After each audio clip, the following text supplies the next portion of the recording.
Air space को secure रखने के साथ ही एरियल ट्रांसपोर्टेशन प्रोवाइड करवाना किसी भी कंट्री की एयर फोर्स का इम्पोर्टेंट काम है। किसी भी कंट्री के लिए मिलिट्री के लॉजिस्टिक्स काफी इंपॉर्टेंट है और इंडिया लॉजिस्टिक्स को ट्रांसपोर्ट करने के लिए रेलवेज और एयरवेज का सहारा लेती है और यहाँ पर आईएएफ के heavy lift cargo transport aircraft काम आते हैं। एक बार बेस लोकेशन पर रिक्वायर्ड मटेरियल के ऑफलोडिंग के बाद इनको ट्रक्स या फिर हेलीकॉप्टर्स की मदद से रिमोट एरियाज में भेजा जा सकता है। आईएएफ की ट्रांसपोर्ट एयरक्राफ्ट फ्लीट को ration, weapons and equipment delivery के साथ ही एनिमी टेरिटरी में कमांडो को ड्रॉप करने के लिए, वीआईपी और वीवीआईपी ट्रांसपोर्टेशन के लिए, डिजास्टर रिलीफ ऑपरेशंस में मेडिकल इवैक्यूएशन और as a medical ambulance use किया जाता है। और इन सभी डिफरेंट रोल्स को परफॉर्म करने के लिए आईएएफ के पास डिफरेंट ट्रांसपोर्ट एयरक्राफ्ट मौजूद हैं, जिसे हम आगे एक एक करके देखेंगे। आईएएफ में इंडक्टेड सभी ट्रांसपोर्ट एयरक्राफ्ट को हम स्ट्रेटेजिक और टैक्टिकल एयरलिफ्टर कैटेगरी में डिवाइड कर सकते हैं और इन ट्रांसपोर्ट एयरक्राफ्ट में से कुछ एयरक्राफ्ट को तो आईएएफ कई सालों से यूज कर रही है, जिसके कारण उन्हें मेजर अपग्रेड या फिर रिप्लेस करने की सख्त जरूरत है।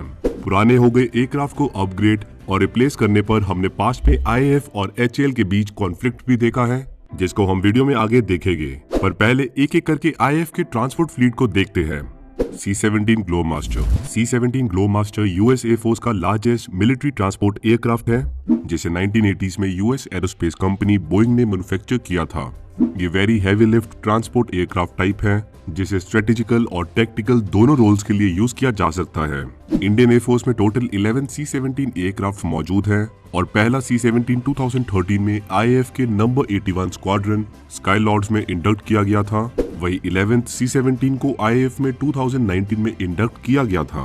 बोइंग ने इन एयरक्राफ्ट की मैन्युफैक्चरिंग बंद कर दी है, इसलिए फ्यूचर में न्यू ग्लोबमास्टर आईएएफ में इंडक्ट हो इसकी प्रोबेबिलिटी काफी कम है। अगर स्पेसिफिकेशन की बात करें तो इस एयरक्राफ्ट में कार्गो मिशंस या ऑपरेशंस के लिए 3 क्रू मेंबर्स रिक्वायर्ड होते हैं, that is 2 pilots and 1 load master. ये 102 पैराट्रूपर्स को एट अ टाइम कैरी कर सकता है, जिसमें साइड वॉल पर सिटिंग कैपेसिटी है 54 और सेंटर लाइन पर सिटिंग कैपेसिटी है 48।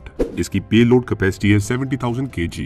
मैक्सिमम टेक ऑफ वेट है 2,65,000 kg। मैक्सिमम स्पीड है 1080 किलोमीटर पर आवर और फुल पे लोड के साथ इसकी रेंज है 4500 किलोमीटर। IL-76 एक multipurpose 4 engine Russian made transport aircraft है, जिसे कमर्शियल पर्पस के लिए बनाया गया था, पर इस एयरक्राफ्ट का मिलिट्री वेरिएंट आज यूरोप, एशिया और अफ्रीका की कई कंट्रीज द्वारा यूज किया जा रहा है।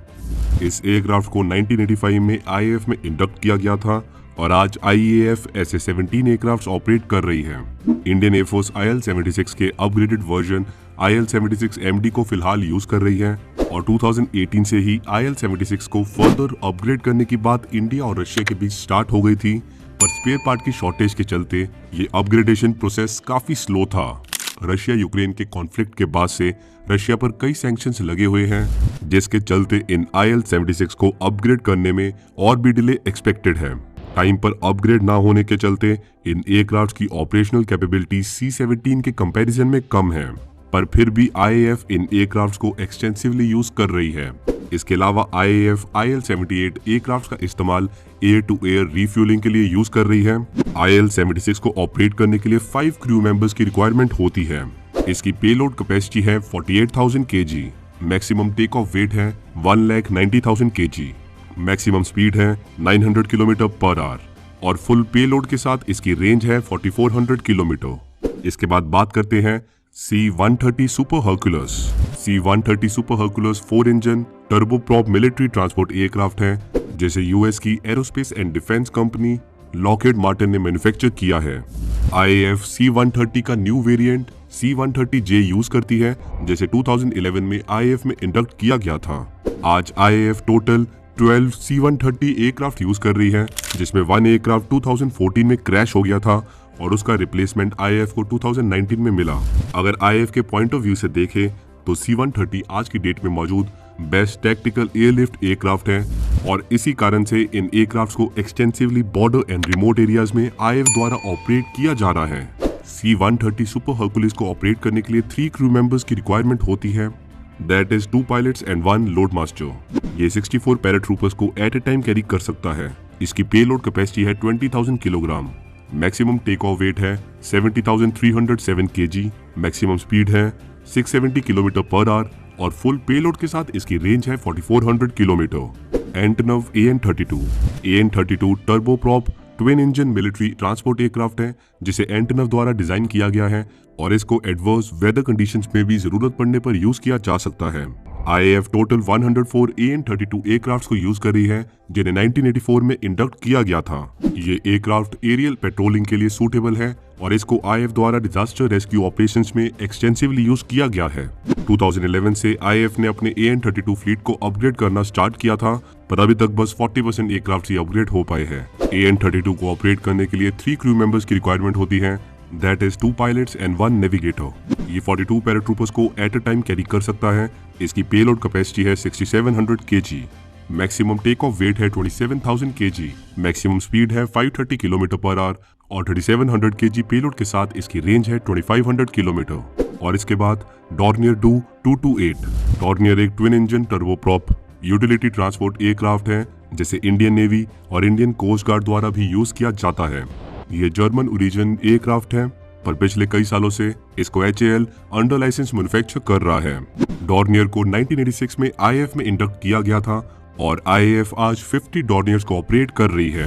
ट्रांसपोर्ट फ्लीट के न्यू पायलट्स को इन डॉर्नियर एयरक्राफ्ट पर ही कन्वर्जन ट्रेनिंग दी जाती है। डॉर्नियर डू 228 एयरक्राफ्ट को ऑपरेट करने के लिए 2 पायलट्स की रिक्वायरमेंट होती है।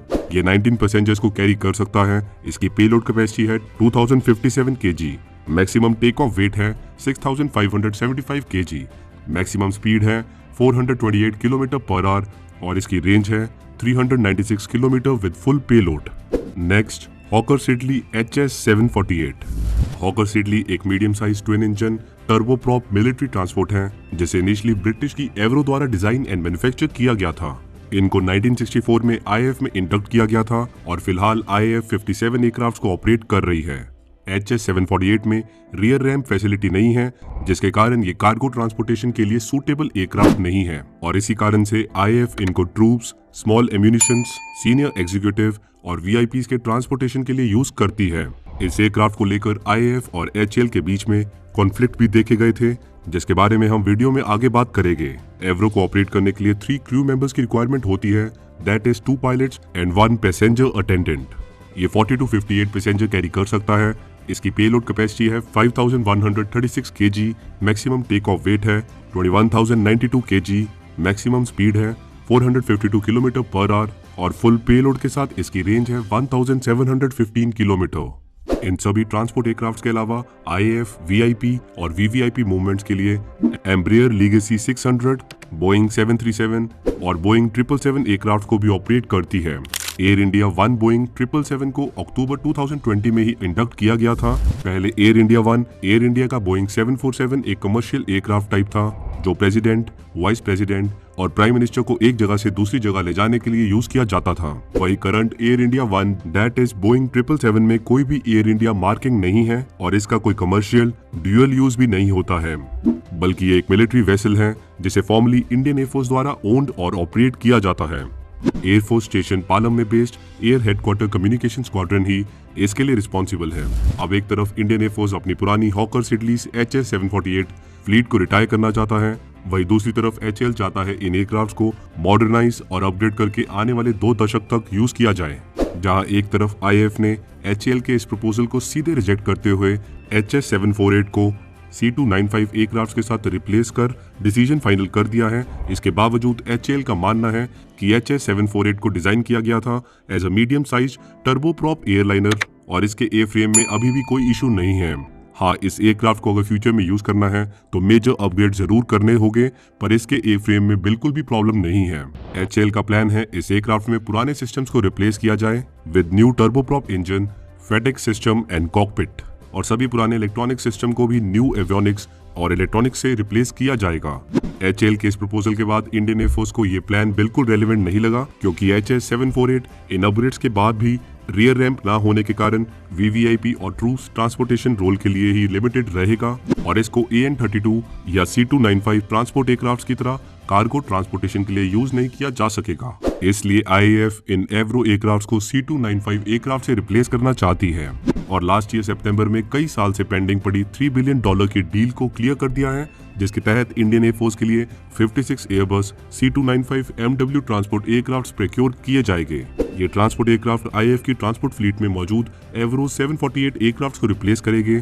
कॉन्ट्रैक्ट साइन करने के 48 मंथ में 16 C295 एयरक्राफ्ट को फ्लाई वेव कंडीशन में डिलीवर किया जाएगा। वही बाकी के 40 एयरक्राफ्ट इंडिया में ही मैन्युफैक्चर किए जाएंगे by Tata advance system limited with in 10 years of signing the contract. Airbus C295 transport aircraft Russian made AN-32 aircraft से काफी बेटर है in terms of carrying capacity, reliability और साथ ही ये एयरक्राफ्ट कैपेबल है for short take off and landing. इस बात की काफी ज्यादा पॉसिबिलिटी है कि फ्यूचर में HAL को ही इन एयरक्राफ्ट को मैन्युफैक्चर करने का लाइसेंस मिल जाए, और अगर ऐसा हो जाता है तो IAF अपनी AN-32 फ्लीट को भी C295 ट्रांसपोर्ट एयरक्राफ्ट से रिप्लेस कर देगी।